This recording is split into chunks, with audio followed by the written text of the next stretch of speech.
Okay, gonna finish up this page and talk about it a little bit more. So, looking at the third line down at the D7, which is kind of where we left off, sliding up to that 777. Then what we're going to do with our ring finger is we're actually going to slide up to that 12. So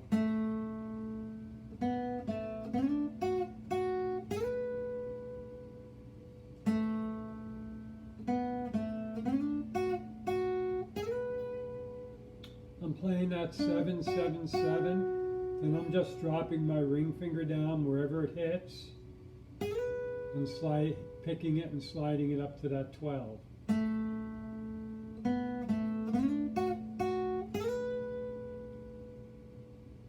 Reaching back and playing the 10, and then doing 2 pull-offs, 12, 10, 12, 10. We've talked about pull-offs before. It's important when you do a pull-off to actually think of it like picking that string with that finger. So you're actually pulling down and then down to that 8th fret. Starting from that D7.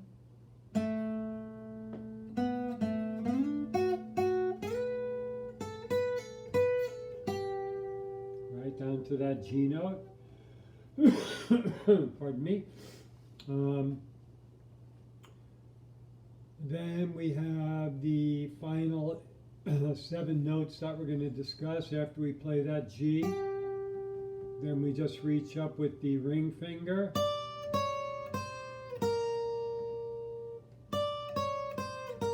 10, 9, 8, 6, 12, 11, 10.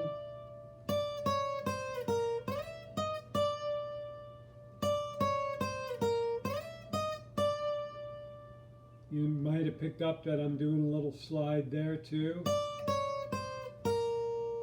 After I play that 6, I'm just putting my ring finger down wherever it lands, coming up and sliding up to that 12, and then playing 11, 10. So I'm going to play that last line a few times through, just so you can hear it in context.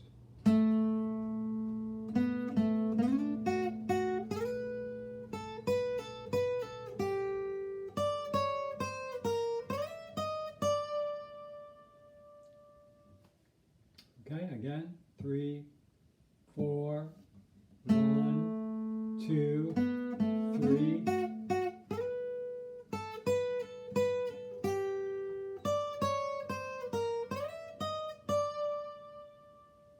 Okay, let's review a couple of things. So the first thing I'm going to review is the chords for the solo, which are also the chords for the verse of the song. C, C major 7, lifting up the first finger.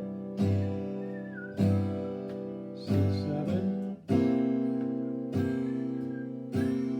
F major 7, we talked about that. A7, going to D7. You can play it here, D7 or here, which is the C7 moved up. 2, 3, 4, G, A minor 7, G would be in the bass. 2, open, open, open, 3. This is kind of dead. If you have trouble making it dead, you can just put the G in the bass. No big deal. Okay? So you can actually practice playing the chords along with the solo too. If you want, I'll play it again. Da-da-dum. Pardon me.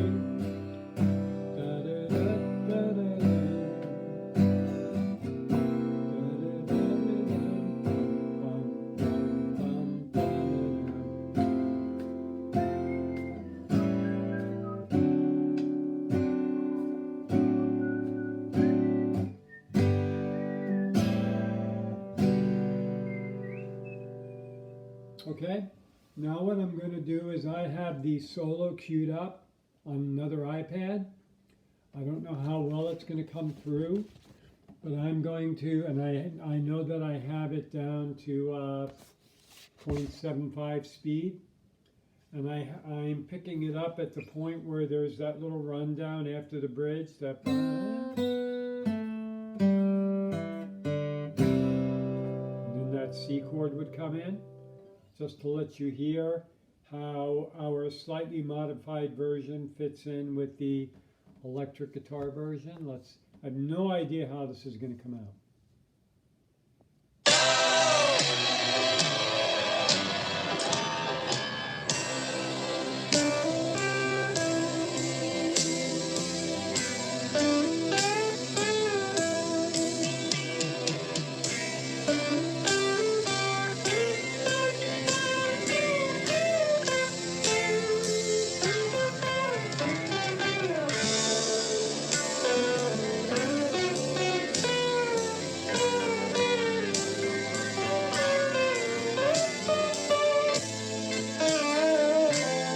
Then it goes into that bendy part, which we're going to talk about next time. Hopefully that came out okay, so you could hear that it does line up well with the actual solo. You could even take it down to half speed if you need to, but I'm going to stress again the importance of having that solo fairly well in mind before you really attempt to learn it. It'll make it a lot easier. You want to sort of be able to sing along with it. I'm going to play it from the beginning one more time, kind of slow as a play along for you. 1, 2, 3, 4. 1, 2, 3, 4. 1, 4, 1.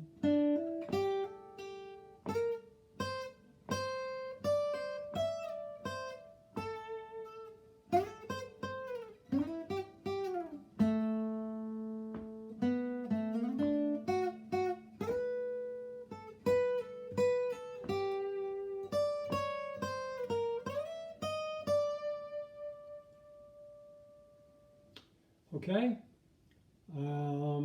I can understand this might need further clarification or pointers, and as you know, feel free to ask, and I will do everything that I can to get that information to you. It's so beneficial for you to be able to play this and study the techniques involved, and even just the listening part of it, training your ear to hear things. Getting back to what I said earlier in the first video, you know, people have often asked me over the years, and even maybe kind of sort of marveled how I can listen to things and pick them up and learn them quickly. Well, this is a large part of the reason why. The fact that as a kid, I had that record player and I moved that needle back 100 times and listened to that section that I wanted to learn. Because even if you didn't really get it, you were still training your ear. Your ear was trying to do it. So just that trying, just making that attempt over the years develops your ear, makes your ear more capable of deciphering what's going on in a piece of music. And that's kind of what we're talking about here. So I hope that you can appreciate that and actually enjoy making the attempt to listen and learn and then play what it is that you've listened to, and achieve that satisfaction of being able to duplicate something that somebody else played that is considered, you know, kind of a classic piece of guitar work. So there you go. Enjoy. Any questions, ask. Talk to you later.